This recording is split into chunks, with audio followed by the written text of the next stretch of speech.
This video goes out to all the hard-working teachers at Sycamore High School. We know you're doing a great job. We hope this makes your life easier.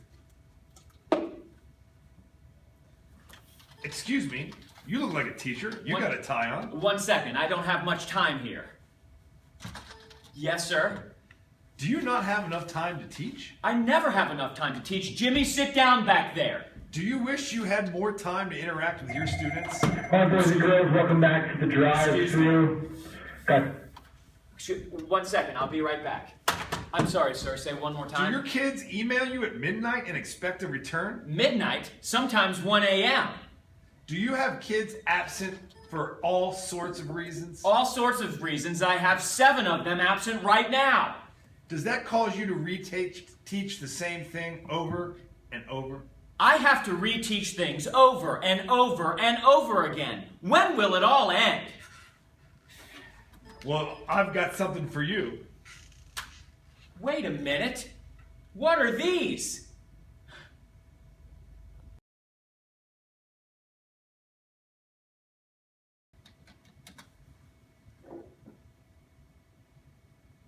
Oh, hey, I'm a lot more relaxed now.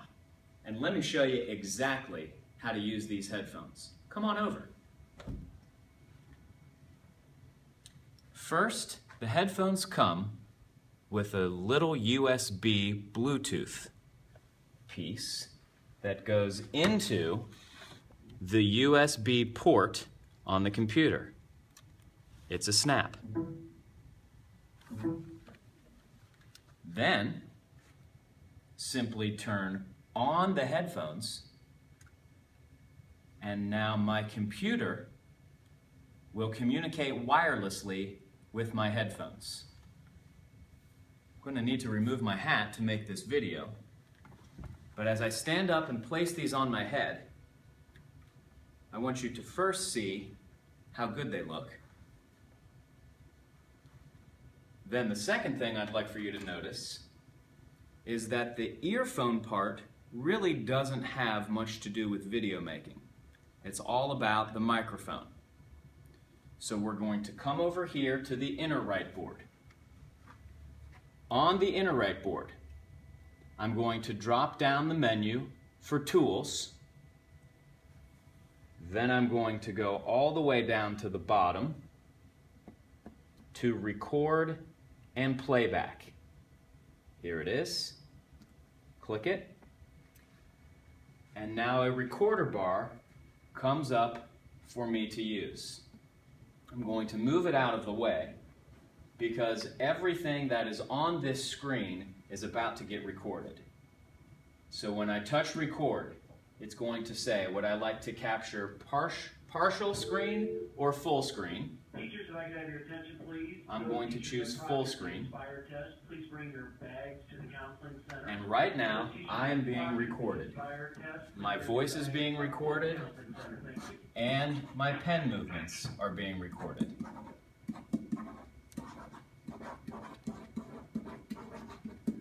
I have just made for you my first video. Come back over here, hit stop. As soon as you hit stop, it immediately asks me where I would like to save my video. There's lots of choices. I'm going to choose to save my video to the desktop.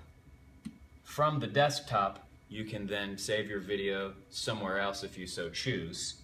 I'm going to choose to save my video to the desktop, and I'm going to call it Test. Once I have it saved, the video is now on my desktop. I'm going to access the desktop and find the video test, which is right down here. Double click.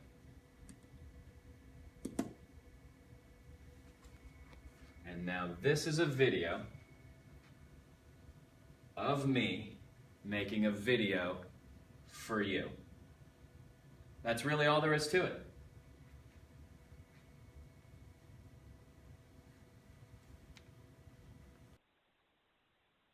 Alright, now that your video is on your desktop, here it is. Here's my video on my desktop. what I personally like to do is put it into my Google Drive.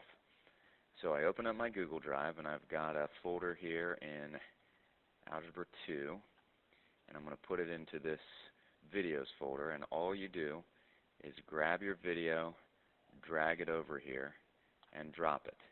It doesn't erase it from your desktop, but it does copy it into your Google Drive. So now that it's in my Google Drive, I am going to right-click on the video, and I am going to get the link. Now I need to change the share settings of this link, so I click on Share Settings. Then I click on Advanced down here in the corner. And right now, the only person who has access to this video is me, but I want to change that.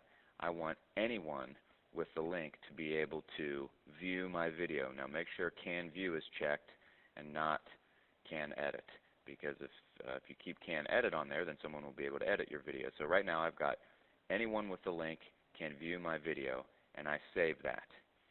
Now that it is saved, here is the link that goes to the video. So I'm going to copy this link. I'll right-click and then hit Copy. Now this link is copied to my clipboard. So I'm going to go to a document. This document is the graphing quiz, and this graphing quiz has been passed back in class, and there were a lot of people who missed number 7. So I'm going to highlight number 7.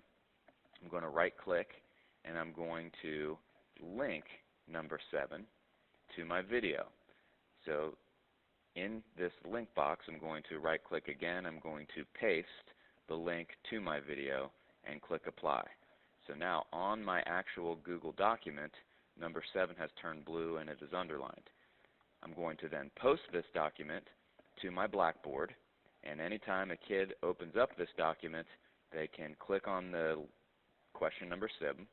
They can go to the link, click on it, and it will take them to the video of me walking them through how to do problem number 7.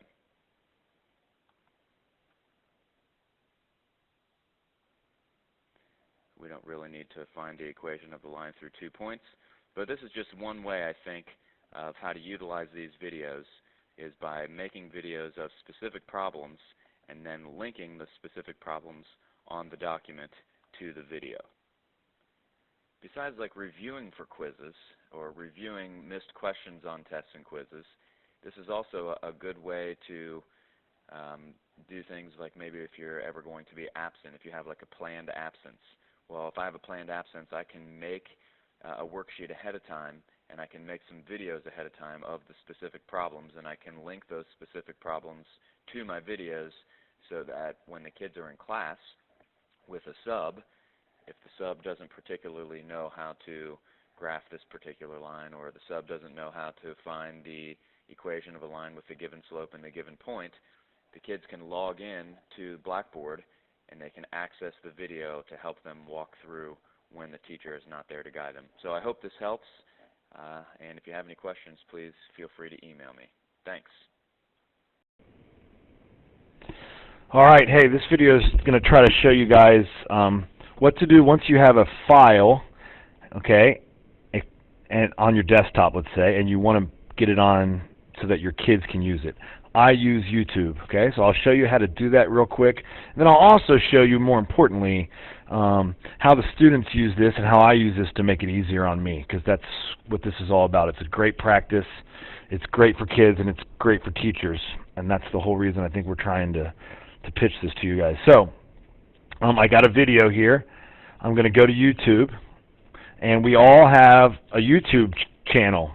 Okay, you don't know it, you don't have anything on it, but if you have a Gmail address, which we all have now, then you have a YouTube channel. So you go to YouTube. If you're logged in, you'll see your little meme or whatever up there, or your name, and you just click upload. This will be the first time you probably have ever done this. Okay, it says, well, just give me a file. And so what I'm going to do is I'm going to go find this file that I want to upload. This is this one. I'm going to drag it in, and I'm going to click Publish, and this thing's going to go to work for me. Now, what I'm going to eventually do is I'm going to come over. What I just had right there was a lecture. I have flipped my class, which means all of my lectures my students watch at home before they get into class, and so I start class with work. I no longer stand up in front of the class and lecture. I do stand up in front of the class and teach and interact a bunch, but the lecture portion is now done via video.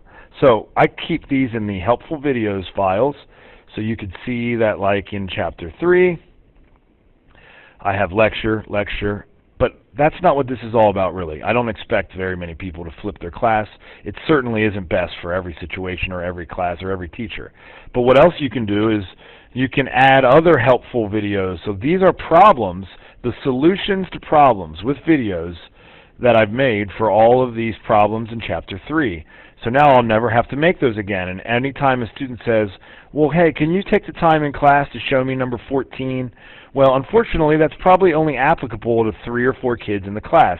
And I decided I don't want to waste everyone in class's time so that I could go over that specific problem for you, even though my entire career that is what I've been doing. So now I've got them all cataloged. I'll never have to make them again. That problem's there forever on my Blackboard site, okay? But let me show you an even better way, or maybe an additionally great thing that you can do. And that is in just asking the students to do your work for you, okay? Believe it or not, they're very eager to do this. So I was in chapter 10, and there was some really, really difficult problems assigned or in our book, okay? So I said to my chapter, or to my my multivariable class, hey, I want you guys to make these videos. I'm not going to teach you how to make them. I'm not going to force you to do this, but if you want extra credit, you've got to pick one of these difficult videos that I've, kind of put up on my Blackboard site that you can choose from, and you need to make a video of yourself solving this problem. So you can see these are just some of the submissions that I got, but I'm just going to show you the different ways that students have done this. And they're all just, look, this young lady actually got some software, and I just want you to check this out real quick when it loads. All right, I won't make you do that. But they're all great examples of how to solve these problems.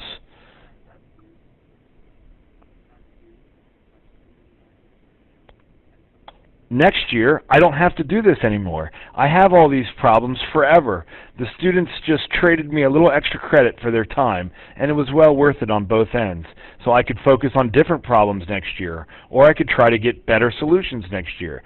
But in general, it's just a great way to have a student-centered classroom, and it takes some of the work away from me, and I hope that helps you. Boom!